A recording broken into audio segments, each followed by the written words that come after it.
What is going on, everybody? Welcome back into the Bear With Us podcast. I am your host, Frank, joined with me by the other host, Naz. Naz, how we feeling? Feeling good, baby. Free agency. Let's go. Yeah, listen, things are hot and heavy right now in free agency. Running backs are going all over the place. D linemen are switching teams, and the Bears aren't doing shit. Naz, let's let's sort of start here. Are you surprised at all at the moves that Ryan Poles has made? Nope. This is like kind of his MO. He is only going to go after the guys that he thinks are game changers. He has 3 game changers on the defensive end.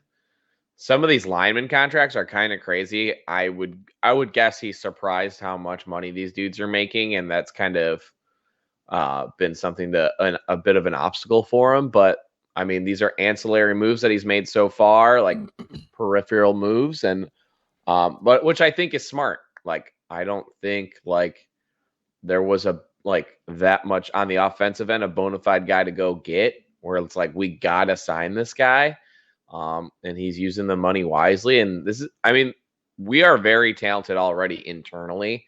This team's shaping up. We're like for a playoff run. I'm super excited. What are your thoughts so far? I'm right there with you. It certainly would never surprise me if he did make a splash, because just like you said, if the value's there, he's not just not spending money, right? Like, he's doing it in a manner that he sees most effective, and he's not being wasteful with his cap space. But he's hitting positions of need, and he's doing it at a value. He's not going to overpay. And then there's breaking news right now: Danielle Hunter just signed with the Houston Texans, so we're out on him. Let's look at that contract really quick. 2 years, $49 million, $48 million guaranteed. Holy shit! Wow. So 24 across 2 years. I don't know if it's perfectly spread across, but basically. So I mean, I like the Byard move. With given the other running backs that were signed, the DeAndre Swift move looks really fucking good. I know, like, people look at stats. Stats, I think, are the most deceiving when it does come to running backs. Because running backs is more about system, it's more about opportunity, it's more about, I mean, even like pass pro in certain certain places that value that more. Mm-hmm. But if you just watched on film DeAndre Swift and a lot of these other dudes, he has elite skill sets. I don't know if he'll ever be elite, but to me, the reason why I like him so much in this offense anyway is, remember what we talked about for the last 2 years. Like, it's been the same type of running back. David Montgomery wasn't much different than Herbert. Herbert's not that much different than Roschon. I think Roschon's probably one of the better pass blockers that they've had. But DeAndre Swift really adds like a lightning to the thunder. You know what I mean? Like, he just provides you a little something different in that backfield that we haven't really had. He's dynamic. Exactly. Like, he could get the ball, and he's a playmaker, man. I like the signing. I don't love the signing. I've never seen Swift as like a tough runner.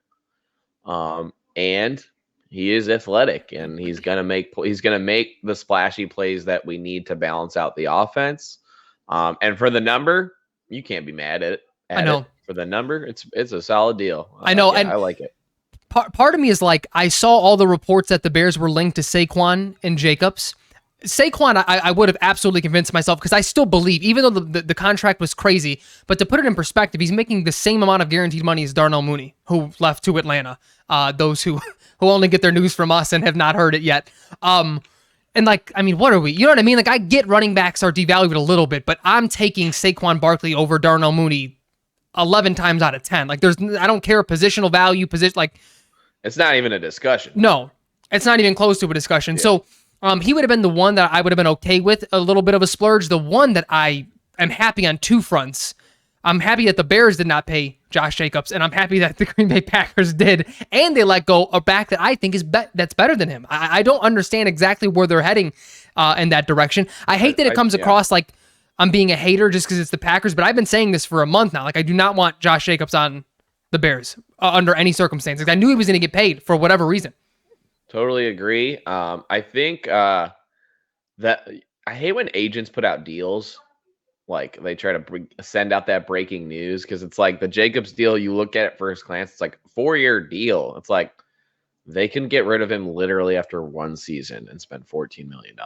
And I think that's probably why the Aaron Jones talks broke down, because he probably wanted something more long term and they wanted outs because he is getting older. He's Josh Jacobs. I mean, good player. I'm glad he's not on our team. The guy gets nicked up and he's tough and he plays through it, but I just don't think that much money there. Like he's getting paid double, literally double what Swift is getting. So no, not for me. And then Jones going to Minnesota, like what a fuck you move. I love that shit. I know. Like, but that feels like that's a thing though. Running back, and I was saying this about the Saquon thing when everyone's like, oh, he maybe still going to the Bears or the Texans. I was like, he's staying in the NFC East. Running backs, for whatever reason, they stay within their division, probably just to try to like fuck their old team. Like they don't want to be too far away from them. Moving along to the last two signings now, Gerald Everett, really good deal, especially given the deal that Noah Fant got. I mean, he's half the guaranteed money on a player that is probably better. I mean, I know Fant still has maybe a ceiling that hasn't been truly unlocked, but he's been but he hasn't been as productive as Everett has been. Comparatively to these other tight end deals, like the Schultz deal, the Parkinson deal, like this is a bargain. And Everett, like whatever you think of him, underachieved for his career. Like I would agree with that assessment of him. Talent's there. Guy's a mismatch on linebackers. It adds versatility to the offense. And like, I just think Poles is kind of playing this perfectly. Like, it's like, okay, we are going to work to make the team better. And we are not going to go all in because we are not at that. We are not. There's no over the top move for this team to like skyrocket into title contention. And he knows that. So he's not going to overspend. And he's going to find the deals where they are. I love the move. No, same. And again, the one thing that I've always agreed with this general philosophy, and this is what me and Jack were talking about last week before the Jalen Johnson deal was official, is he's sticking to his prices. And he's also shown the ability now to be creative, to get deals done. He's been creative in front loading and back loading. Like he's going to get the guys he really wants, but he's not going to overpay to do so. And he's getting these guys that are very productive, that are just sort of not in the limelight. I mean, and I meant to say Parkinson, not Fant, with that deal. The Seattle tight ends just are all the same. But yeah, like like Schultz is a solid player. Is he better than like Cole Kmet? You know what I mean? Like it's like you would be paying someone at that price to not even get a differentiator, or I look at Gerald Everett and Cole Kmet as being able to coexist. They're sort of different players. And then just totally. That level of versatility that you brought, I don't know if you get that with any of these other tight end sightings. Completely. And like when you sign a player for like a lower number that might be considered to be like less good, if there's actually a reasonable scenario where he could outplay another player that's signed for more money, then that's a great deal. I see that. There's a scenario where Swift plays better than Saquon next year. That's like a real that could actually be a thing. I don't think that's going to be how it plays out, but the fact that that's an option tells me the Swift signing was better, and Everett could definitely outperform a couple of these other tight end signings. So it's like, if that's on the table for that number, like then we're making the right choices, and I like that. Yeah, 100%. And yeah, it's the fact that these weren't a week after free agency. These weren't 2 weeks and these guys were just sort of sitting on the market, and I don't know what Poles is doing to strike these value deals like right away. I mean, it went from the Bears are in on Jacobs, Saquon, and DeAndre Swift to 15 minutes to go until the legal tampering period. They are all in on DeAndre Swift. As soon as it started, they have a deal. And it's like, where the fuck did this go? Like, how is it just escalating that quick? So, I mean, again, the general philosophy I love. I'm right there with you, though. I think the thing that we have to keep tabs on as years go on is going to be when we do feel like we're that one piece away. What does that really look like? Is that a Khalil Mack type of trade? Is that a splurging in free agency? Is that, nabbing someone who got the franchise tag, who's unhappy and given too far? Like, it's going to have to be something because they will be in that position, I think, very soon, especially if Caleb is who we all think he is. Totally. Oh, shoot. What was I going to just say? I was going to say something about the money. Maybe it'll come back to me. We'll the last signing, a very new one, Jonathan Owens, Simone Biles' husband, better known as. I don't have a strong take here. No. Good safety depth, good corner depth, special teams guy. Simone Biles will be at some of the games now. Like, it's going to be great. Yeah, it'll up the exposure of the Bears. I mean, just do your job. Like, we don't run anything sophisticated. Back to your earlier point about why these guys are taking like these medium deals.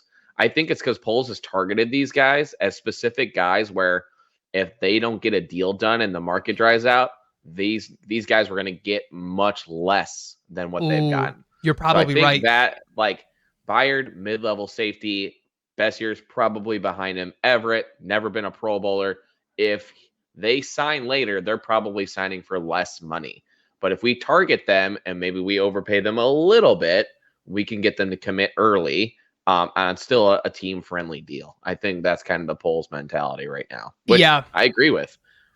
No, I'm right there with you. I also love that it doesn't stop you from drafting a guy on your board because you're not financially committed. I mean, you are, but not to the degree where it's like off the table to draft a safety in the third if that's what they like, or a tight end. I will say, with the last point that I think I have here about all this is I do hope this means we're out of the Brock Bowers at 9 talks. Yeah, I don't. It's not even exclusive to him. I felt this way about Kyle Pitts. It wound up being true, and I feel bad for the guy. It's been more situation than anything. But like, I just don't trust first round tight ends. It's something that, like, they don't hit. We talked about the hit rate of wide receivers in our group text a few weeks ago. It's the opposite for tight ends. Like, none of them pan out. You need buy-in from the coaching staff. Arthur Smith had all these weapons, and he's just like, nah, like, we're not playing fantasy football. We're gonna run the ball with 3 running backs and not let Drake London or Kyle Pitts touch the ball. It's just like, I don't get it. So I totally agree. Like, you got to draft a phenom. Like, I got to be, the tape's got to show me, like, even Kyle Pitts, gifted dude, like, caught all those touchdowns at Florida, like, totally. But, like, the tape didn't, like, blow me away. It was just like, oh, he's just better than those guys. Like, he's, like, he just showed that he's a pro. He didn't show me that he's an all-star. So it's like, unless I'm blown away, I totally agree. First round tight ends, not for me. Yeah, and I think my problem is it's hard to, like, quantify or, like, have parallels to how they're going to be used in the NFL. Because what you just talked about with Gerald Everett, which was true, is he's a mismatch for corners as well as linebackers. It's tough to guard him. He's a big body who knows how to use it. He's faster than a lot of linebackers. That's true for a lot of college tight ends who go pro. But it's like they're also not going up against elite linebackers and elite corners most of the time. So it's like your biggest point there is one I totally agree with, and just to expound on it is like, that's why I think is like, yeah, you're just bigger than the corner, so you're catching jump balls, and you're faster than the guy who isn't going pro. Like, it's not, it doesn't jump off the page because the thing that you think about, like, when you're grading receivers coming out, it's the route tree, it's their breaks. It's even like some of them who are in more advanced offenses, like, are they reading zones properly? Are they sitting down in zones properly? A lot of tight ends aren't asked for that. So I think the only thing that can jump off on screen is their blocking ability, because they may not be going up against elite defensive ends or even elite guys who are blitzing, but it's like the fact that they know how to pick that up and have good technique, that can go a long way in the NFL. But the receiving end, it's like, you're not an elite route runner. You never will be as a tight end. And it's like, what are we really grading you on here? Best tight ends in the league, how many of them are first rounders? Like, not I mean, Kittle was what, a 5th? Kittle was like a 5th. Kelsey was a 5th. Gronk was a 3rd. I know Gronk's not in the league anymore. Right, but just, like, thinking of the great, right? Like, Laporta was what, a 1st? I know he was phenomenal. Laporta, or was he a 2nd? Was not a 1st. He was a 2nd. He was a 2nd. Yeah, you might be right.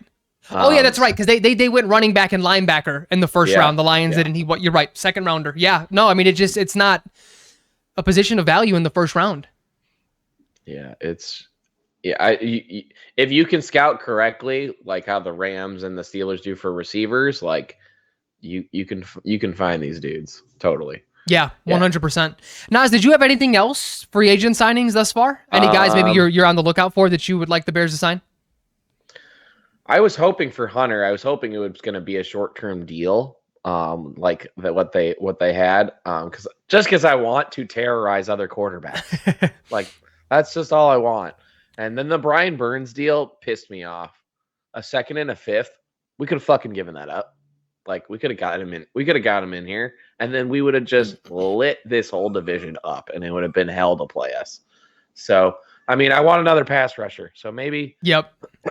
maybe Poles is targeting Dallas Turner or Jared Verse or someone in the first round. I think we're a pass rusher short. I really do.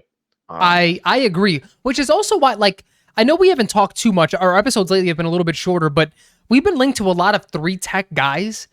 Am I crazy? Am I like living in mediocrity here for like being okay with Gervon Dexter and Pickens? Like, if we were to get a guy, sure, but like I'm all in on an edge guy. I want an edge rusher. I wanted Daniil Hunter. I want potentially even like a 1-year deal for Jadeveon Clowney. Give me someone who can get the quarterback or get pressures. I feel like we're okay on the interior. I think we have Billings. I think we have Dexter. I think we have Pickens. Like, am I nuts for that take?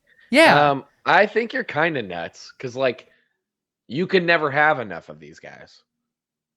Like, and especially like if the Sweat deal proved anything, if Sweat misses any time, our D line will go back to being average. So that's fair. I want depth at anywhere on the D line.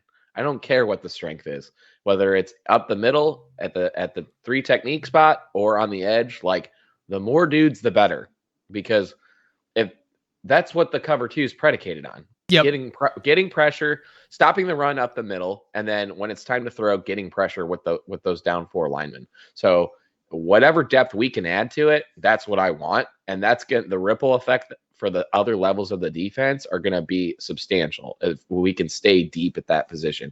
And I love developing players, and yeah, we love reps, but like these dudes are still going to develop. Like it's not like they're going to get no reps. Like. And think of some of the great D lines that you've seen over the last 2 decades. Like they're 6-7 deep and dudes are rotating. It's pretty rare where like you have a guy playing every fucking snap and like is dominant all the time. Like not everybody's they're more like Haloti Nada. Like or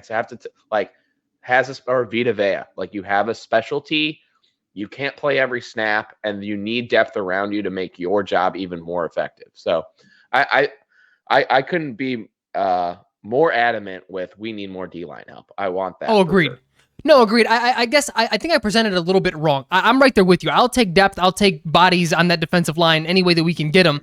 But the priority for me is edge over defensive tackle. Like if we left this draft and free agency and then into draft with 2 edge rushers and just some depth at defensive tackle, that would be a win to me versus like, totally. We signed, I don't know, insert defensive tackle here that's obviously not Chris Jones. That would have been a totally different story. But that just didn't seem to be, I don't know. It was weird that we were linked to so many big money contracts dating months ago that I was just like, I don't think that's going to be a thing. So, and maybe we were, and then the number got even crazier because like the Wilkins deal is crazy. It was nuts. 27 mil.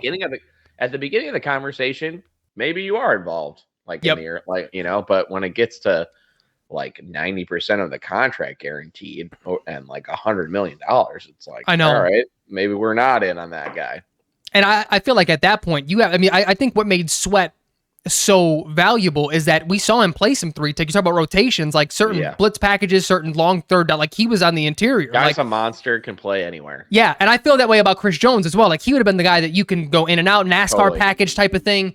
I don't think that of Wilkins. Like he's a straight 3-tech. Like he's an old, which isn't a bad thing. But again, to invest that much when I think you have pretty good talent there is, yeah. I mean, Wilkins entering the market the way he did, it was very similar to Kirk Cousins. Like there's not a lot of dudes like him that hit the free agency market like that. And it's just like, it got out of hand. Yeah. Oh yeah. 100%. Cool. Before we get to the Justin Fields stuff, because everyone's here to hear about that. Some news came out about the stadium. It looks like it's trending towards the Bears staying in the city of Chicago. The south lot, right? Is it south or not? It's not far from where they are now. They want to build there.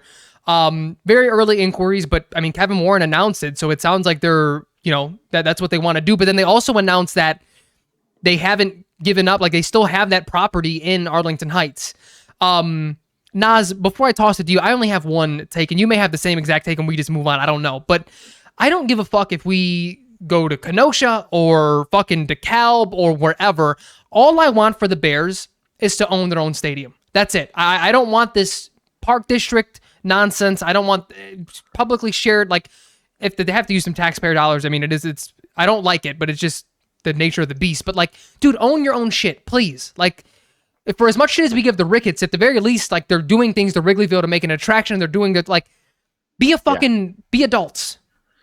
Yeah, I mean, just be serious people. Yeah. Like, just when you have ownership of the stadium, I just feel like it unlocks a certain number of things, and like I just feel like the Bears are always going to be cash poor, and like the main thing that this family's ever done is own the football team, and I just fucking hate that they have like this outlook. And like, don't you want to make the franchise even more valuable? And like, and by owning it, like, then it's at your discretion, and it's just like, I don't want the fucking park district taking care of the goddamn field, dude.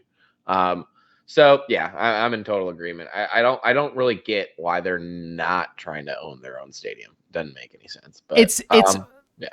I think the only other thing that comes to mind with it, because again, we're in agreement there, is Kevin Warren was brought in. That was his main job. You know, we'll see how that evolves as time goes on, but that was like his thing. That's what he got hired for.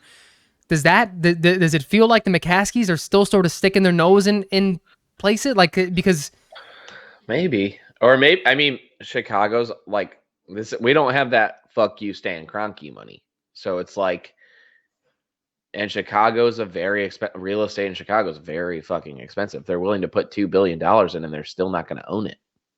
Like, that's kind of crazy. I So know. maybe the number was just so nuts that they're like, oh, we can't raise that kind of capital. That puts us in a bind. And I mean, who knows what the situation is, but Yeah, fuck. I mean, I definitely don't feel bad for them. I just think if it were me, that's what I would try to do. And I'm definitely going to be critical of a franchise that's been here that still doesn't own their own shit. I know. It's weird. There's just like, it feels to me like they don't look at themselves and the Bears the way that the rest of the league does. Like you listen to, like, throw on a random NFL podcast. Forget the fact that we've been sort of a joke the last 10 years, but just the history of the Bears. They're a charter franchise. Like, people take that serious. You see people when they get drafted, like, fuck, I'm going to the Bears. Like, it means something to people, and it doesn't seem like it means that to the McCaskies. It's like weird. Like, they don't look at them, so it's like, what is that called? I don't know. It's just like insecure, I guess. I don't know. It's weird. It's weird. And I actually think probably like the other marquee franchises, like those ownership groups, probably fucking laugh about the Bears behind closed doors. Oh yeah. It's like the Yorks and the Maras, and they're probably laughing at the Bears. Like, these motherfuckers, like, they're so far behind the 8 ball. It's like, it's absurd. Yep. Yeah, well, I mean, obviously, I don't think there's going to be any official news with that. We'll probably keep eating these little tidbits about the stadium and whatnot. So we'll be here to react to them. Again, I don't think our takes are going to change at all, because I just don't care where they are. They just need to own their shit. All right, Naz. I know we had to make this one a quicker one, so we have a few minutes here to discuss the market or lack thereof for the guy that you deemed QB1 in the entire league just a year ago, Justin Fields. How are we feeling? What's the temperature check for you? I would say I'm not surprised, and I think, like, from our conversations, you know that, like, I was pretty low on the market for Justin. I didn't think it was going to get to this point, but I'm also not surprised. Like, you think about the deals that other quarterbacks are getting that have proven to be better than Justin in the short term, like Gardner Minshew, like Jacoby Brissett. Like, they're not getting paid that much, and they don't cost draft capital, and they're better than Justin right now at this current moment. So it's like, from another team's outlook, I really don't.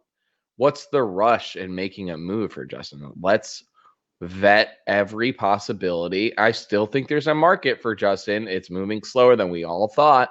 I still think it's there.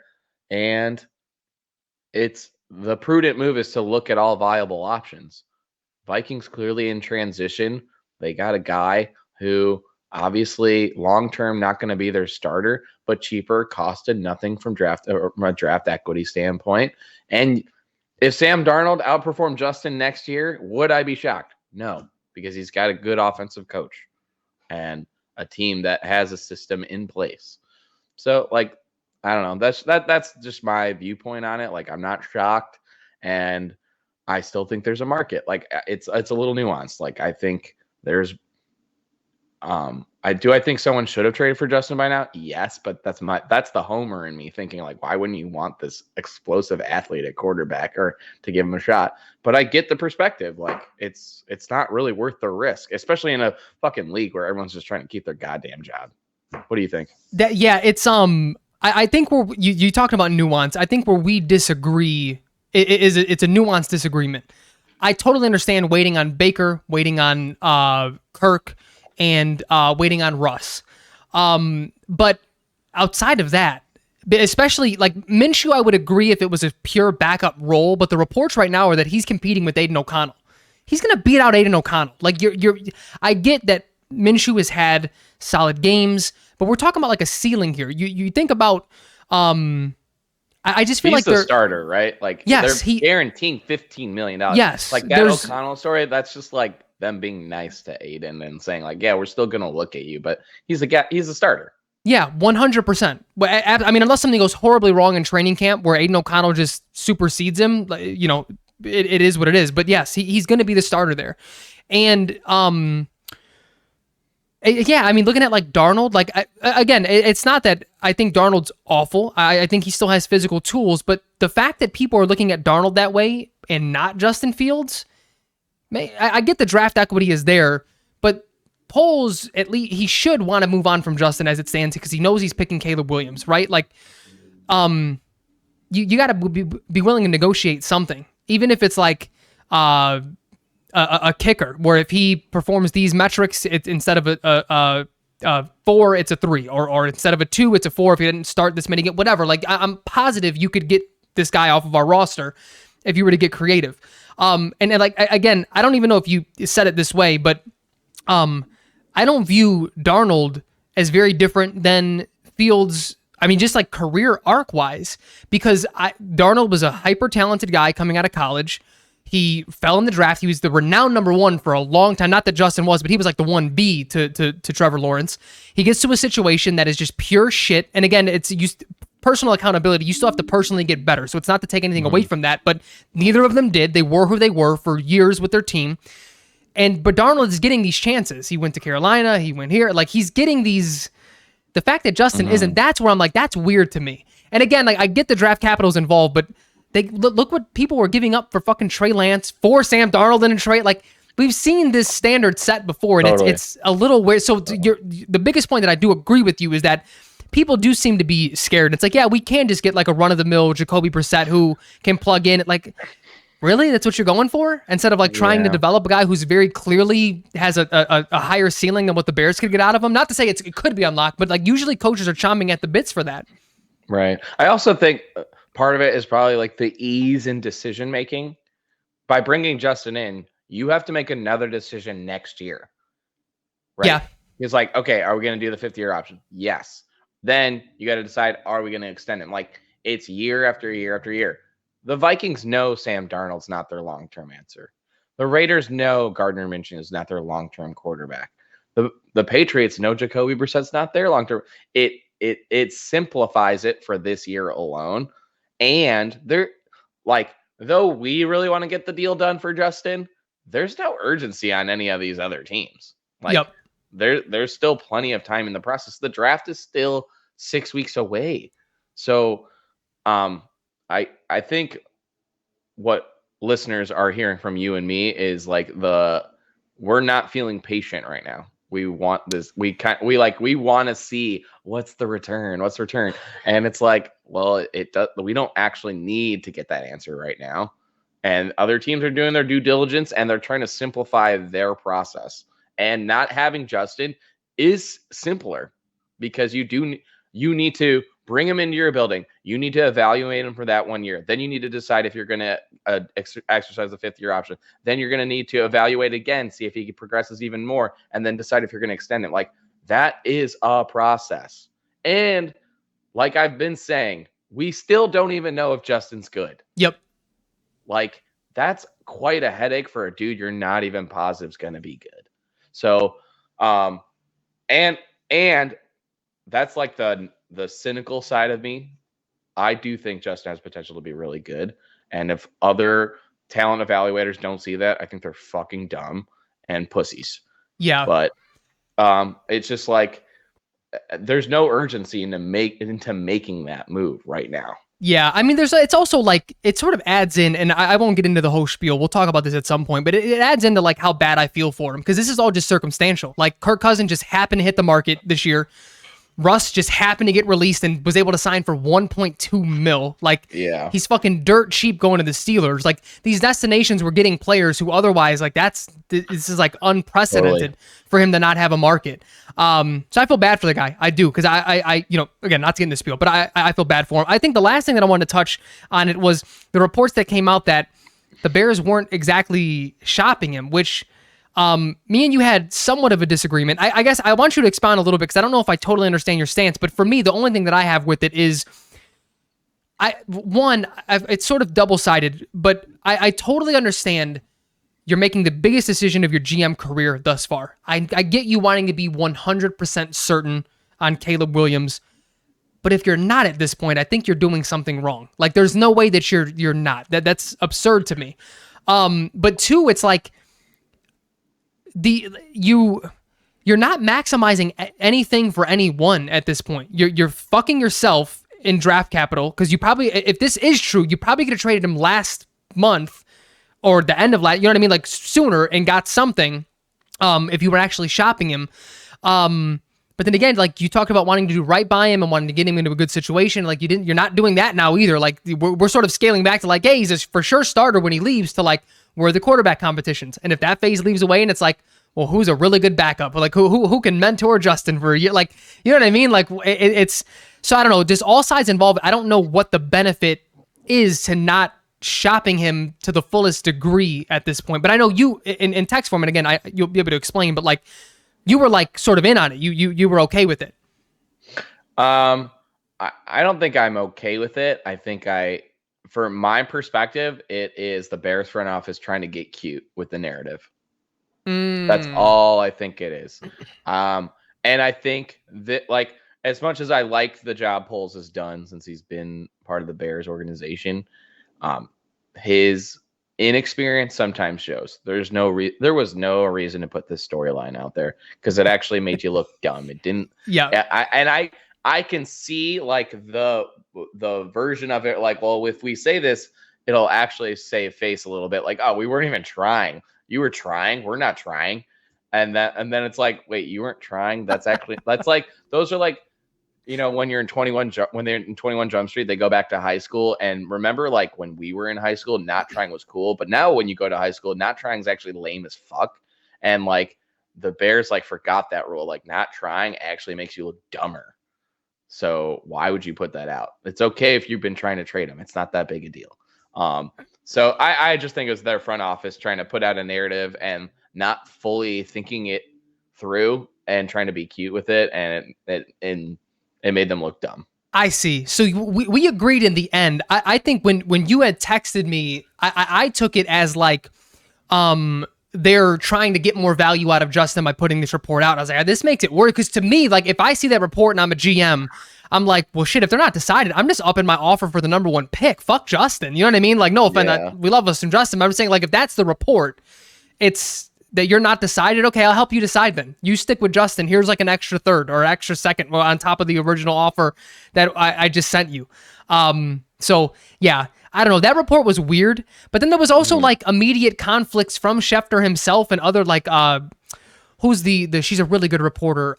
Jolina, I just heard her on a fucking podcast and she's broken a couple of things. Josina Anderson. And she was like, immediately after that was like, yeah, like there have been suitors. I'm like, okay, which one is it then? Like, what the hell's going on? I was just very annoyed by the initial report though from Schefter, not original, but that report from Schefter saying, yeah, they haven't fully. I'm like, dude, there's no fucking way. Like they just were at the combine with every other GM and owner, well, maybe not owner, but every GM there. They had talks. I honestly, I don't know who Shefty's talking to in the Bears franchise, but they're just fucking having their way with him. And like that dude, like this whole Justin fiasco has just been pissing me off because it's like, oh, they might even get a first or a second, and then having to walk it back because it's like you're not actually checking what the market is. And then I don't know if you were listening to Diana Rossini recently on that other Chicago pod. She was at the combine, and she's like, my day one goal was to find suitors for Justin. And I was walking around the combine, and I couldn't find one. I did hear her say that. Yeah. Yeah. Yeah. You know, it was just like, okay. So, I mean, I get the this whole thing is just exhausting. I want it to be over so I don't have to talk about it anymore. You know? I agree with you. And I think as it stands, and here's where we can end the episode. Somebody just sent me something about Justin. Multiple insiders now suggest that Philadelphia Eagles could be the team that trades for Justin Fields. They should do that. That would be a brilliant move by the Eagles. Jalen was playing through some shit last year. Running quarterbacks do not last. Jalen is limited as a thrower. If he gets hurt, your playbook does not have to change. Your scheme does not have to change one iota. And like, say what you want about Justin as a thrower. He trusted DJ enough. The throws to DJ, when he trusts his receivers, he is effective. Okay, he might be a one-read guy, but that's what the Philadelphia offense is. It is one read. Yeah. Okay. Yeah. And you can argue he's a better runner than Jalen. So it's It's a great fit. It's a great fit. And if we get a day 2 pick out of that, like a 5th rounder or 4th rounder, I'll be thrilled. Let's get it done yesterday. Yeah, again, that just makes me feel bad for him. I want him to go somewhere where he gets a shot to continue to start for a year or two at least. But you're right, though. No, the logic, you're not logically wrong. You're absolutely correct. But what I was going to say was, we can end it here. What teams do you think are still in on Justin? Because the report now is that Daniel Jones is getting released in June. I think the Giants would be awesome to see him in a Daboll offense. Just kick the tires on him. Team, to be honest. Yeah. I feel like Daboll... If Daboll could do what he did with Daniel Jones year 1, can you imagine what he could do with Justin if he protects him? I know. It's gonna be, yeah. So I would think that would be a great fit for Justin. I think the Broncos are still in. Broncos, Seattle, I think, is in. I think Seattle's still in. Am I nuts for thinking Pittsburgh may still 1.2? You can cut Russ, dude, if you just think he's past. Yeah, you look at Russ at training camp, he could look like shit. Cut him, and then there's always there are training camp injuries, right? So let's just say this gets elongated even more, which I don't think it will, but maybe it does get to training camp and someone gets hurt and then we trade him then. I think there's plenty of options still out there. I don't think it's dire in any way. Is it falling the way we want? Of course not. Do I feel bad for Justin? No, I do not. He's still getting paid millions of dollars to play football. Right. He had 3 years to start and prove himself as a quarterback. I love the dude. Your jaw just dropped. What just happened? Braid just happened. Not Justin. The Steelers send Deontay Johnson to the Carolina Panthers. Oh, wow. I don't know what the haul was, but... Oh my God, dude. What are the Panthers doing? I don't know what that team's... Also... don't you just kind of feel like Bryce is about to go crazy? No, I think he's going to suck, dude. I actually don't think so. I think we're going to see a big stride this year. I will see. I don't know. I like that. I like that, dude. I do as well. I'm just surprised that the Steelers got rid of Deontay. I think he's a good receiver. I mean, they grow receivers on trees, so. But who is their backup plan? Now, George Pickens is their one. Who else do they have? Draft is coming up. Who knows? That's fair. That's true. I'm curious to see what they got for him. I mean, fuck, Claypool went for it too. They probably got a good haul. I was just gonna say they got some shit because I don't think they would give him up for nothing. So agreed. I mean, I would probably guess for Deontay probably a second and a fourth. That's pretty good. I agree. I think it's gonna be maybe even 2 2s. A possession guy. For Bryce, that's exactly what another one like that. Is Thielen going back there? I don't know. He was a 1-year deal? I thought he was a 1-year deal. If he has Thielen and Deontay, Thielen kind of showed out last year. He played well. So Thielen, Deontay, I think we may have something there. Yeah. I mean, it's going to be. Didn't they pay some O linemen in this offseason too? They did. 2 if I'm not mistaken. 2 of them, right? Yeah. So I mean, Carolina. I mean, Bryce. I'm not out on Bryce. I'm not out on Bryce yet. I don't know if I'm all. He's so I'm not damn all small, out. though.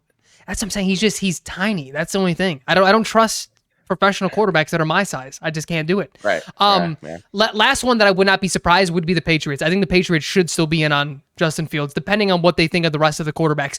Oh, last point too with the polls thing about being uncertain. If that is true, that to me means that they don't think anyone else is even fucking close to Caleb, because the reason you would be scared there is if you're not totally sure on Caleb yet, attitude-wise, whatever. Again, I get it. This is the biggest decision of your career. But that means if you trade Fields now and something comes up that you're like, wow, major red flag, can't do it, you can't settle on May or Jaden Daniels. Like, you think those guys are so far away that it has to be Caleb, so now we have to be 100% certain. That was another thought that I had. Away. They are far My away. kids just came in the room. They are. Yes, that's Nas. My kids send their regards. Hey, we're about to end the episode right now. Come here. Yes. Yep. Looks like that's our cue. Yeah, that is going to be our cue. Nas, I feel like you were interrupted. What was your last thought?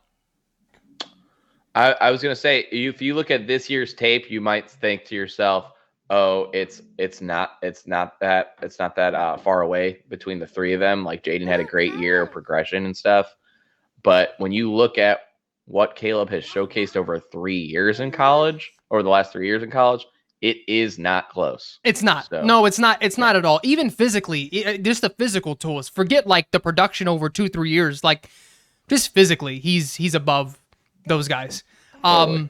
Yeah. All right. It is our time to get out of here. My kids are raring to go. As always, thanks everybody for listening. Like, share, and subscribe. We are on all platforms where video is on YouTube. Audio is everywhere. Do you guys want to say bye? Say see you later, everybody. Or you want to say everybody love everybody? Everybody love everybody. All right. Later, y'all. Later, Nas. See ya.